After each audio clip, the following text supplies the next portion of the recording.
So the Fujifilm X-H2S has barely made it into anyone's hands, so the obvious question is, what's the X-T5 gonna be like? Well, according to Fuji Rumors, who we all know is pretty much just a shadow company for Fujifilm at this point, the X-T5 will not have the stacked sensor of the X-H2S, and instead will have the 40 megapixel sensor, presumably the same 40 megapixel sensor that will make its debut in the X-H2. Now, knowing that the X-T5 will have a 40 megapixel sensor, what kind of specs can we start to gather that they could possibly be putting in the X-T5? Well, that's what I'm here to talk about.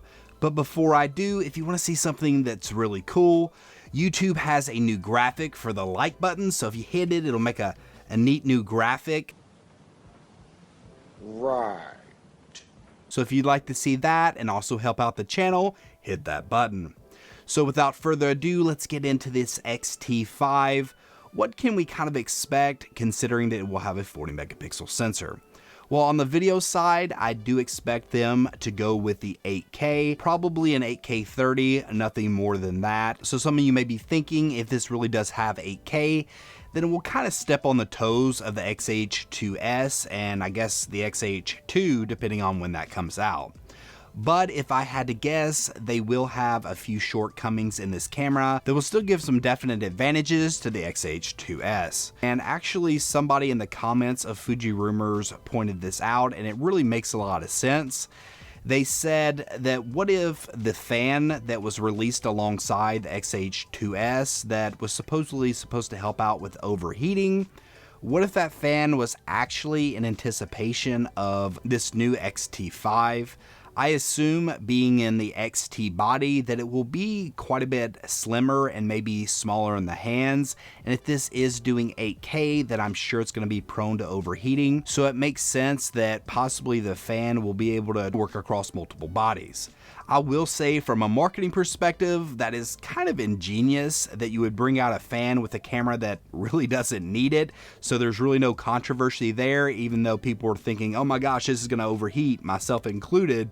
When it actually came out, the X-H2S really didn't have any overheating problems, or at least not in any noticeable way. Everybody was pleasantly surprised. In contrast, if they would have brought this fan out with a camera that actually does overheat, then everybody would have been probably ragging on Fujifilm a bit, wondering why they didn't put the fan in internally. Another way I can see them hindering the X-T5 is not putting F-Log 2, so meaning that it's not going to have the same dynamic range of the X-H5S. And I'm guessing, it being a 40 megapixel sensor versus a 26 megapixel sensor, the dynamic range is likely to be less than the X-H2S in general. Also, considering that it's going to have more megapixels and it is a smaller APS-C sensor, I would think that the 26 megapixel stacked BSI sensor of the X-H25S is going to probably be better at low light as well. And on top of that, since it is a stacked sensor, I assume it will be much slower and that the rolling shutter performance won't be as good either. Now, when it comes to the photography side, I do not assume this camera will be super fast, especially considering that it will be probably $600 cheaper, or at least that's usually where the T line, you want to call it the XT line, fits in. It's about $500 to $600 cheaper than the H line. So I would assume that it will not be near as fast as those cameras. I think that it will be a fast camera though, and if I had to guess, it will probably come in somewhere around the Canon R5. So maybe it'll shoot 20 frames per second electronic and 12 frames per second mechanical. It could do more than that. Maybe I'm off on that. You can drop in the comment section below and let me know if you think I am. On top of all those disadvantages that I am guessing on, this camera will probably not make its debut till sometime around this time next year, maybe February or March, if the supply chain issues clear up and they're able to make it out. That's usually when the X line comes out, or the XT line comes out. So I would expect them to follow suit with this camera.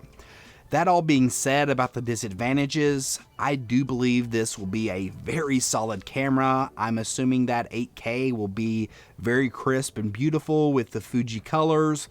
Also, Fujifilm overall has done a very good job of making a camera that is the more budget-friendly option be like 80 to 90% of the bigger brother. I know that the X-T20 and the X-T30 were very similar in specs to a degree of the X-T3 and the X-T4.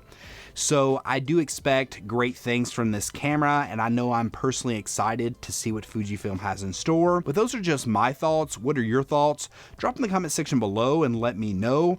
Are you excited about the prospect of an X-T5? Do you think my spec predictions are right on, or do you think I'm completely off? If you've liked this video, be sure to give it a thumbs up and consider subscribing. And until next time, peace.